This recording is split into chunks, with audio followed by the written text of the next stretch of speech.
అంటే విచారణ జరుగుతుంది కదా. The investigation is going on, let it go. The investigation should happen in a more transparent way. So I have nothing to do with it. I am like you, waiting for the result. I am hoping that this entire phone tapping thing will be concluded somewhere or the other. చట్టానికి ఎవరు కూడా అతీతులు కాదనడానికి మాత్రం మనము ఆలోచన చేసుకోవాలి.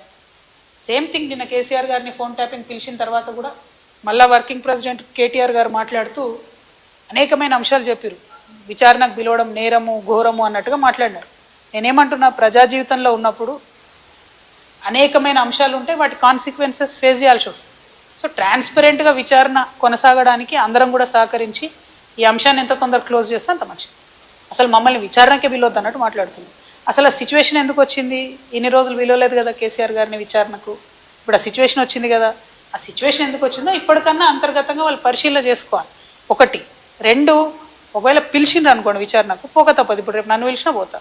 నన్ను కూడా అప్పుడు ఈడీ సిబిఐ పిలిస్తే పోతే కదా, నేను చేసినా నేరం చేయలేదా అనేటటువంటిది నేను చేయలేదని నా మనసుకు తెలుసు, కానీ అది ప్రూవ్ అవ్వాలి కదా. ఇప్పుడు కూడా అదే జరుగుతుంది. సో చట్టానికి అందరం కూడా సహకరించాలి, పిలిచినప్పుడు పోతాం.